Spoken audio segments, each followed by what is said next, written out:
गोंदियामध्ये उन्हामुळे वाहतूक सिग्नल बंद राहतील। दुपारी 12:30 ते दुपारी 4 वाजल्याच्या दरम्यान सगळे सिग्नल बंद ठेवण्याचा निर्णय। नागरिकांच्या मागणीला वाहतूक पोलिसांचा सकारात्मक प्रतिसाद। सिग्नल बंद ठेवल्यामुळे कडक उन्हामध्ये उभं राहणं टळणार आहे। अहिल्यानगरमध्ये वाढत्या उन्हामुळे शाळा फक्त सकाळी 7 ते 11 वाजेपर्यंत भरतील। जिल्हा परिषदेच्या अंतर्गत सर्व माध्यमांच्या आणि सर्व व्यवस्थापनाच्या शाळांसाठी निर्णय। 2 मे रोजी उन्हाळी सुट्टी लागेपर्यंत वेळेत बदल। जिल्हाधिकारी डॉ. पंकज आशिया यांनी या संदर्भातले आदेश काढले। पंढरपूरला उष्णतेचा येलो अलर्ट जारी। उन्हाचा त्रास होऊ नये यासाठी विठ्ठल मंदिर परिसरामध्ये आच्छादन आणि रस्त्यावरती मॅट टाकायला सुरुवात झाली आहे। त्यामुळे अनवाणी चालणाऱ्या भाविकांना काहीसा दिलासा। बीडच्या परळी उपजिल्हा रुग्णालयामध्ये उष्माघात कक्षाची स्थापना करण्यात आली।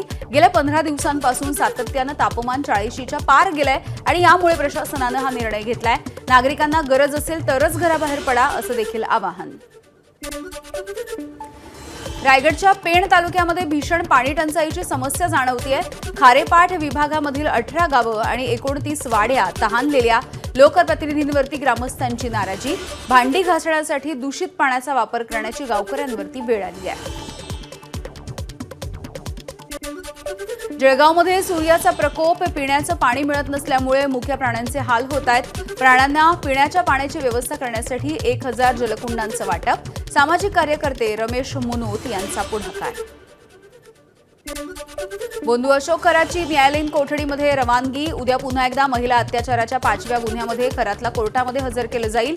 सर्वप्रथम खरातला मध्यवर्ती कारागृहामध्ये कायदेशीर प्रक्रियेसाठी नेलं जाणार आहे आणि यानंतर पुन्हा एकदा SIT खरातचा ताबा घेणार असल्याची माहिती। शिवनिका ट्रस्टचे उपाध्यक्ष जितेंद्र शेळके यांच्या मृत्यूनंतर शिर्डी ग्रामस्थांची पत्रकार परिषद। शेळकेंवरती होणारे आरोप न्यायप्रविष्ट आहेत, त्यामुळे त्यांच्या मृत्यूची विटंबना थांबवा। शिर्डी ग्रामस्थांची सामाजिक कार्यकर्त्यांना विनंती। पुण्यामध्ये भाजपच्या विधी शाखेचा अध्यक्ष अॅडव्होकेट संजय सावंतला अटक। अनैतिक संबंधांमधून सेक्रेटरीची हत्या केल्याची माहिती। संजय सावंतसह त्याची पत्नी स्वाती आणि मुलीला देखील अटक करण्यात आली। सोलापूर महानगरपालिकेच्या 1378 कोटी रुपयांच्या पाणी पुरवठा योजनेवरून भाजपमध्ये राजकारण। भाजपचे 2 ज्येष्ठ आमदार विरुद्ध महानगरपालिकेतील पदाधिकारी यांच्यामध्ये सुप्त संघर्ष। महापालिकेचं उत्पन्न वाढवण्यासाठी करवाढीच्या सूचना, तर कोणतीही करवाढ नको आमदारांचं मत। भाजप खासदार निशिकांत दुबेंच्या विरोधात ठाकरेंची शिवसेना आक्रमक। आदित्य ठाकरेंवरती आरोप केल्यामुळे महिला शिवसैनिकांकडून दुबेंचा निषेध। मुंबईतील शिवसेना भवनासमोर निशिकांत दुबे यांच्या विरोधात घोषणाबाजी। मतदारसंघ पुनर्रचना विधेयक सादर होण्यापूर्वी सत्ताधारी पक्षांचे फलक तयार होते। यावरून ते मानसिकदृष्ट्या तयार असल्याचं स्पष्ट होत आहे। ठाकरेंच्या शिवसेनेचे खासदार अरविंद सावंत यांची प्रतिक्रिया। केंद्र सरकारनं महिला आरक्षणाच्या नावाखाली भोंदू बिल हे लोकसभेमध्ये आणलं। तसंच 543 जागा वाढवून 850 करायच्या हा भाजप सरकारचा मूळ उद्देश असल्याची खासदार संजय राऊत यांची प्रतिक्रिया। पुढील निवडणुकीमध्ये आपण 543 पैकी 180 जागा स्वेच्छेनं महिलांसाठी राखीव ठेवाल का? ठाकरेंच्या शिवसेनेच्या नेत्या प्रियंका चतुर्वेदी यांचा भाजपला सवाल। 106व्या घटना दुरुस्तीचा आधार घेऊन जनगणना किंवा परिसीमन आदेशाला वगळून नवीन कायदा पुढील निवडणुकीपासून लागू कराल का? चतुर्वेदींचा सवाल। पंतप्रधान नरेंद्र मोदी यांच्या नेतृत्वामध्ये केंद्रीय मंत्रिमंडळाची बैठक संपन्न झाली। विरोधी पक्षांना महिला आरक्षण विधेयक रोखल्याची किंमत मोजावी लागेल। पंतप्रधान नरेंद्र मोदी यांचं बैठकीमध्ये मोठं विधान। ठाण्याच्या आनंद आश्रमाच्या बाहेर शिवसेना महिला आघाडीच्या वतीनं आक्रोश आंदोलन। आंदोलकांकडून काँग्रेस आणि इंडिया आघाडीच्या विरोधात जोरदार घोषणाबाजी। संसदेमध्ये महिला आरक्षण घटना दुरुस्ती विधेयक रद्द झाल्यामुळे हे आंदोलन झालेलं आहे। उन्हाळी सुट्टी लक्षात घेता राज्य परिवहन महामंडळाकडून हंगामी भाडेवाढ। लालपरीच्या तिकिटामध्ये 10% वाढ झाली आहे। खिशाला कात्री बसणार असल्यामुळे लोकांमध्ये नाराजीचं वातावरण आहे। एसटीची हंगामी तिकीट दरवाढ मागे घ्या। वर्ध्यामधील घाडगे इथल्या विविध सामाजिक संघटना आणि नागरिकांची मागणी आहे। तहसीलदारांना त्यांनी यासाठी निवेदन देखील दिलेलं आहे। विविध मागण्यांसाठी राज्यभरातल्या शासकीय निमशासकीय कर्मचारी मंगळवारपासून बेमुदत संपावरती जाणार आहेत। सुधारित पेन्शन योजना लागू करण्याची कर्मचाऱ्यांची मागणी। मुंबईतल्या सिद्धिविनायकाच्या चरणी अर्पण केलेल्या सोन्याच्या अलंकाराचा उद्या लिलाव होणार आहे। सकाळी 11 ते संध्याकाळी 5 वाजेपर्यंत मंदिराच्या परिसरामध्ये हा लिलाव पार पडेल। भक्तांनी लिलावामध्ये मोठ्या संख्येने सहभाग घ्यावा, मंदिर न्यासाचं आवाहन। बीडच्या अंबाजोगाईमध्ये योगेश्वरी शिक्षण संस्थेची 2 कर्मचाऱ्यांवरती कारवाई। दीपक गोडसे यांच्याकडून पदभार काढला तर कंत्राटी सेविका बबिता गायकवाड यांचं निलंबन। ख्रिश्चन धर्माचा प्रसार करत असल्याच्या आरोपानंतर ही कारवाई। अमरावती न्यायालयाच्या समोर वकिलाला महिलांकडून मारहाण। कौटुंबिक वादामधून वकिलाला मारहाण झाल्याची प्राथमिक माहिती आहे। या घटनेचा व्हिडिओ सध्या व्हायरल होतोय। अकोल्याच्या मैसांगमध्ये रेती माफियांची दादागिरी। रेती ट्रॅक्टर चालकाची पोलिसांच्या सोबत हुज्जत। चालकाने शिवीगाळ करत पोलिसांना मारून टाकण्याची देखील धमकी दिली आहे। या घटनेचा व्हिडिओ एबीपी माझाच्या हाती लागलाय। परभणीच्या सेलूमधील गायत्रीनगर परिसरामध्ये आदित्य मिलिंद प्रधान या तरुणाची चाकू हल्ल्यामध्ये हत्या झाली आहे। या घटनेच्या नंतर या भागामधील 2 वाहनं जाळल्याचा संशय आहे। परिसरामध्ये तणावपूर्ण वातावरण, मोठा पोलिसांचा बंदोबस्त तैनात। मुंबईतल्या नेस्को सेंटरमधील ड्रग्ज पार्टीच्या नंतर मुंबई पोलीस अलर्ट मोडवर। मुंबईमध्ये होणाऱ्या कॉन्सर्टवरती पोलिसांचं विशेष लक्ष। शिवडीमध्ये होणाऱ्या कॉन्सर्टला 20,000 लोक उपस्थित राहणार असल्याची माहिती। पोलिसांचं साध्या गणवेशामध्ये कॉन्सर्टवरती लक्ष राहील। मुंबईच्या न्हावाशेवा पोर्टजवळच्या केमिकल कंपनीला भीषण आग लागली आहे। पनवेल उरण या ठिकाणी अग्निशमन विभागाच्या गाड्या घटनास्थळी दाखल। आगीमध्ये कोणतीही जीवितहानी नसली तरी कंटेनरमधलं संपूर्ण साहित्य जळून खाक झालंय। अकोल्याच्या अकोट तालुक्यामधल्या बोरी गावामध्ये गव्हाच्या गंजीला आग लागली। महावितरणच्या विजेच्या तारा एकमेकांना घासल्या आणि ठिणगी पडून ही आग लागल्याचा शेतकऱ्याचा आरोप आहे। या आगीमध्ये 50 ते 55 क्विंटल गहू जळून खाक झालाय। रत्नागिरी रेल्वे स्टेशनवरती प्रवाशांचा गोंधळ। वास्को द गामा ते पटना एक्सप्रेसचा आरक्षित डबा अवैधरित्या भरल्यामुळे प्रवाशांचा संताप। कन्फर्म तिकीट असूनही रेल्वेमध्ये चढू न दिल्यामुळे टीसीची चौकशी करण्याची प्रवाशांची मागणी। जळगाव जिल्ह्यामध्ये अक्षय तृतीयेच्या निमित्तानं उत्साहाचं वातावरण आहे। माहेरी आलेल्या महिलांनी गाणं गाऊन झोका घेण्याचा देखील आनंद घेतलाय। नवी मुंबईच्या एपीएमसी मार्केटमध्ये अक्षय तृतीयेच्या निमित्तानं 1 लाख आंब्याच्या पेट्यांची आवक झाली आहे। यामधील 60,000 पेट्या कोकणामधील हापूस आंबा तर 40,000 पेट्या दक्षिण भारतामधला आंबा असल्याची माहिती आहे। आंब्याची आवक वाढल्यामुळे दर 30 ते 40% घटले आहेत। सांगलीच्या विष्णुवन्ना फळ मार्केटमध्ये अक्षय तृतीयेच्या निमित्तानं आंबा खरेदीसाठी मोठी गर्दी झाली आहे। आवक घटल्यामुळे आंब्याच्या दरांमध्ये काहीशी वाढ देखील होतीये।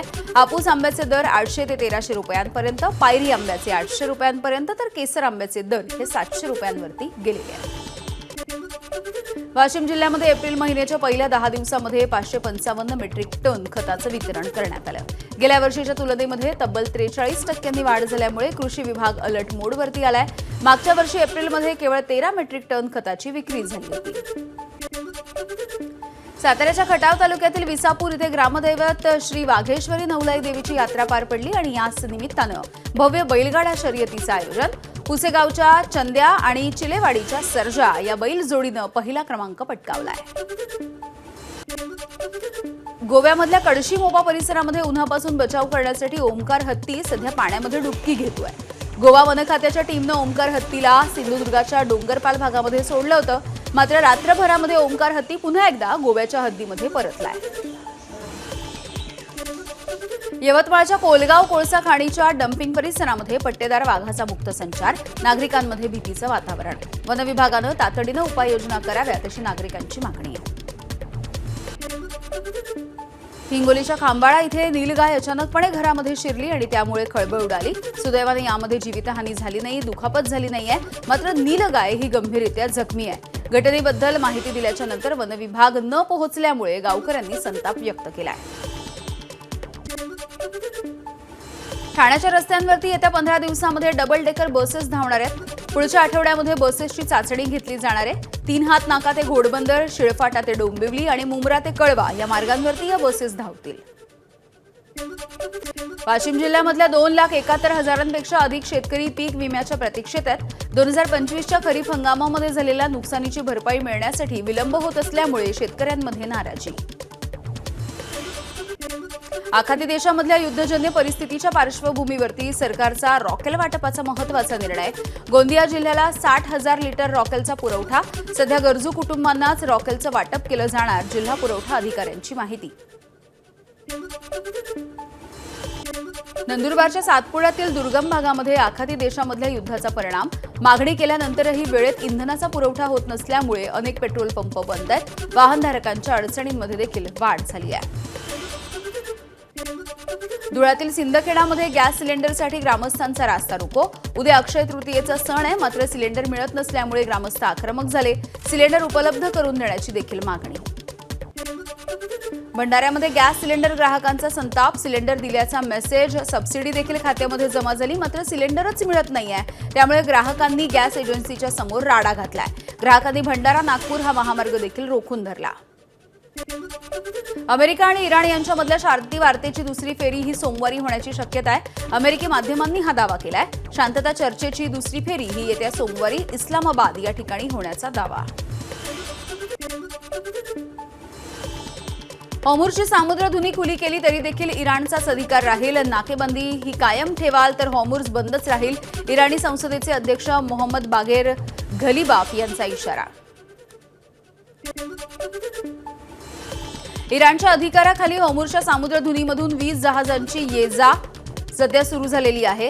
सेलेस्टियन डिस्कव्हरी क्रूज या पहिल्या प्रवासी जहाजाचा देखील समावेश आहे. दुबईवरून ग्रीसच्या पर्यटन सफरीवरती ही क्रूज निघाली. आखाती युद्धामध्ये गुड न्यूज सध्या एक समोर येतेय. कच्च्या तेलाच्या किमती काहीशा घसरल्यात. हॉर्मुझ सध्या खुलं झालंय, त्यामुळे कच्चं तेल हे प्रति बॅरल 14% स्वस्त झालंय.